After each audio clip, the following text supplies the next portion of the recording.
Assalamualaikum warahmatullahi wabarakatuh. Perkenalkan, nama saya Ari Gunawan Sagala dari Fakultas Teknik Program Studi Teknik Informatika. Video ini saya buat untuk menunjang tugas akhir UAS untuk mata kuliah Jaringan Serap Tiruan. Dosen pengampu Bapak Nur Arisanto Ramdan, MKom. Di mana saya akan mereview analisis arsitektur jaringan saraf tiruan untuk peramalan penjualan air minum dalam kemasan. Saya akan mereview jurnal milik orang lain yang terbit pada 1 Juni 2019. Surti volume 3 nomor 1 Juni 2019 ISSN 25798790. Pendahuluan.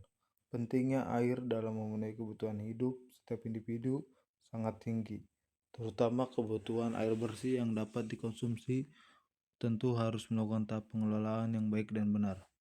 Salah satu yang dapat dilakukan perusahaan dan pihak manajemen agar jumlah produksi dan pendistribusian tepat adalah dengan melakukan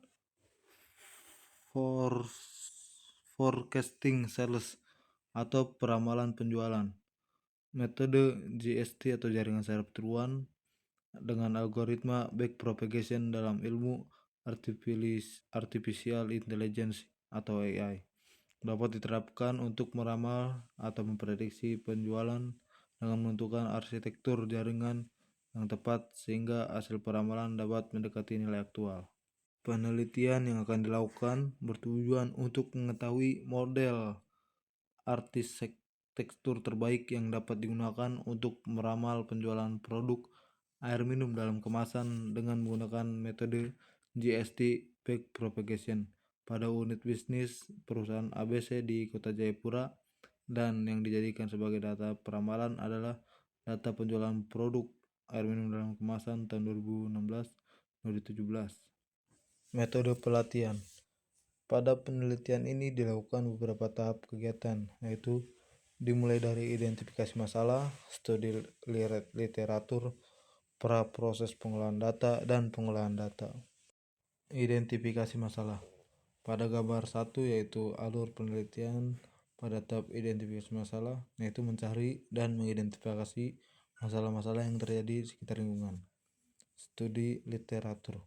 Dalam penelitian ini terdapat beberapa teori yang menjadi landasan, yaitu mengenai peramalan dan semua pembahasan teori tentang metode JST, juga tentang algoritma backpropagation.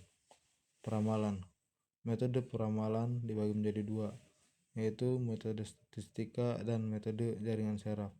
Terdapat dua pendekatan untuk melakukan peramalan tersebut dengan perbedaan atau pendekatan kualitatif dan pendekatan kuantitatif. Menghitung kesalahan peramalan.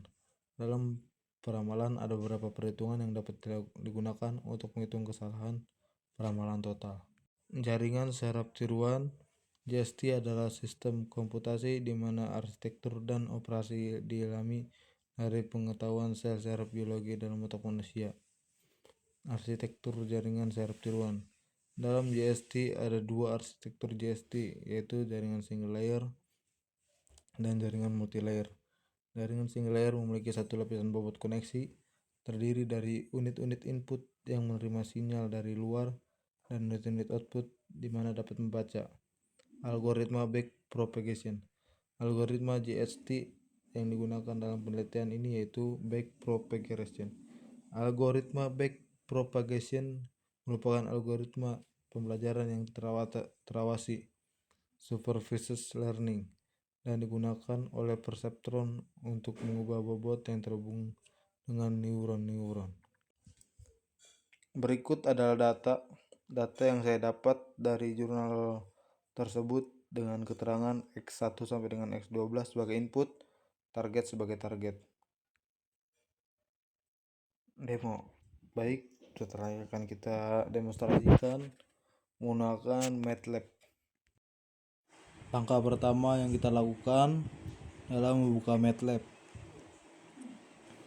Oke, di sini karena kita sudah buka MATLAB-nya, langsung aja kita buat di workspace table dengan nama input dan juga table dengan nama target. Oke. Nah, langkah selanjutnya kita masukkan data. Tadi saya sudah dapat data dari jurnal. Nah, di sini saya sudah masukkan ke Excel. Nah, di sini kita copy aja datanya, data input. Nah, masukkan di table input. Nah, selanjutnya untuk target juga seperti itu. Nah, di sini data target kita masukin saja untuk data targetnya, copy.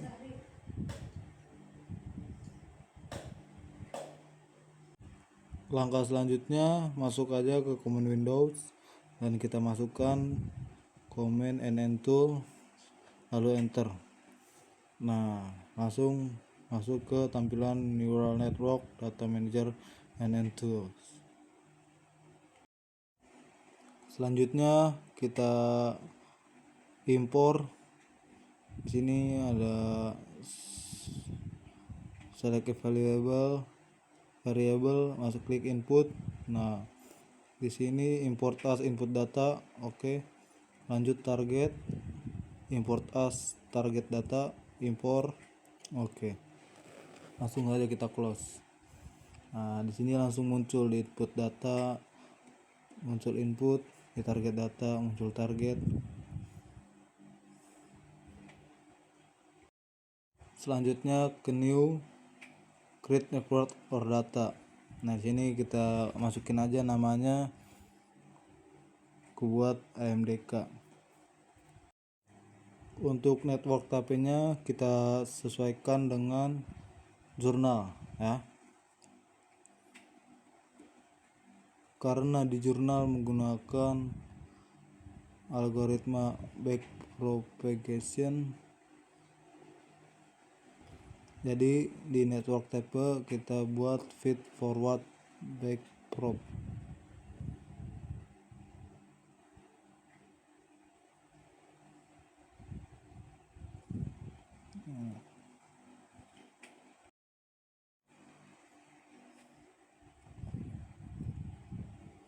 Input datanya input, target datanya target,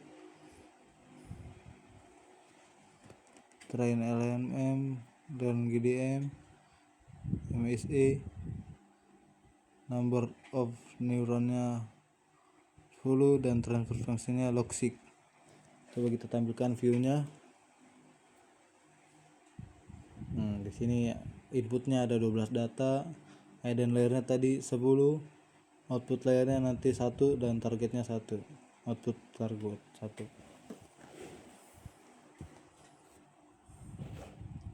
Langsung kita create saja.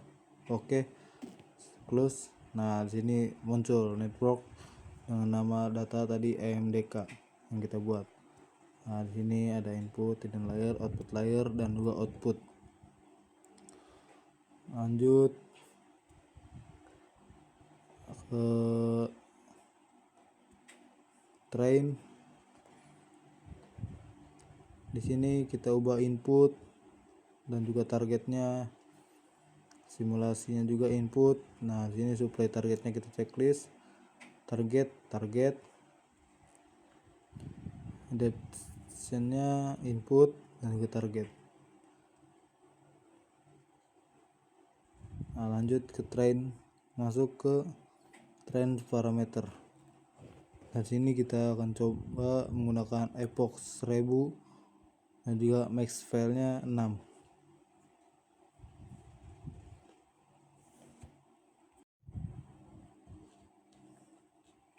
Berhasil, kita klik regressionnya.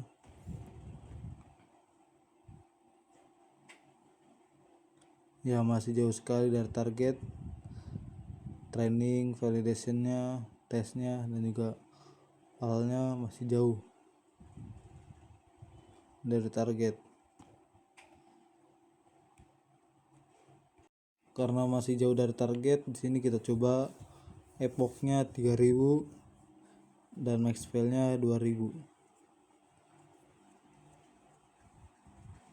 Kita coba trend clock berhasil, dan juga kita coba cek regressionnya, grafiknya. Nah, di sini hampir sesuai target. Training dia hampir sesuai target, validationnya 1, tes R-nya sama dengan 1, dan juga L-nya sama dengan 0,90973. Di sini kita akan save hasil grafiknya. Sini saya buat di dokumen MATLAB dengan nama AMDK. Oke, save, silang.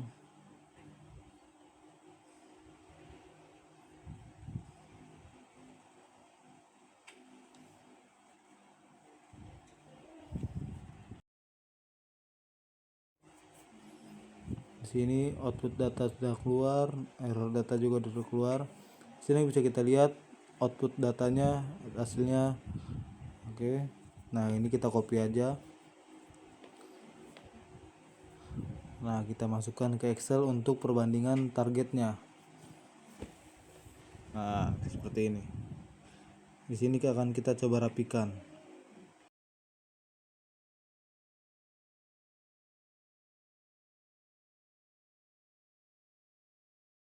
Nah, di sini sudah hampir terlihat untuk hasilnya ya.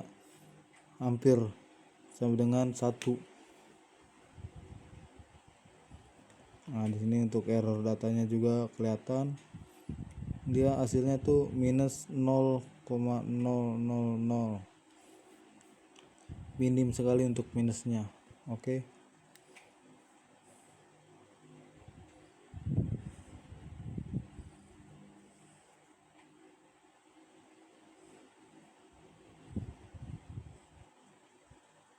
Satu, training sangat bagus dan ideal. Nilai R hampir menyentuh angka 1 sempurna. Garis biru berjalan berimpit dengan sangat presisi mengikuti garis putus-putus abu-abu. Lingkaran data juga menempel rapi pada garis. Artinya, model Anda sukses besar dalam mengenali pola dari data latihan. 2. Validation. Hati-hati. Nilai semu. Walaupun angka di atas tertulis R sama dengan 1, perhatikan garis hijau yang terbentuk. Garis tersebut sangat landai dan menjauh dari garis putus-putus abu-abu. Kemiringannya tertulis pada sumbu Y. Output approx 0,26 times test target tambah 0,089. Mengapa R sama dengan 1? Karena di grafik tersebut hanya ada 2 titik data saja. Secara matematis, 2 titik koordinat ditarik garis lurus pasti akan membentuk korelasi sempurna. Jadi, nilai 1 di sini menipu karena jumlah sampel datanya terlalu sedikit untuk divalidasi. Ketiga, tes R sama dengan 1. Cukup baik, tapi agak overpredict. Sama seperti kasus validasi. Nilai R, 1 di sini muncul karena hanya ada 2 titik data. Namun, arah garis merah sudah jauh lebih baik dibanding grafik Anda sebelumnya tidak berbalik arah lagi. Garis merah condong sedikit di atas garis putas-putas abu-abu X output, approx 1.3 IMS X target, 35, yang berarti model cenderung memprediksi sedikit lebih tinggi overpredict dari nilai aslinya. 4. All kesimpulan akhir model Anda. Nilai 0.909 mengonfirmasi bahwa model Anda sudah masuk kategori sangat layak untuk digunakan meramal. Sebagian besar titik lingkaran hitam berkumpul dengan rapi mendekati garis kecocokan linear hitam. Hanya ada 1 atau 2 data saja yang melesat agak jauh di bagian bawah.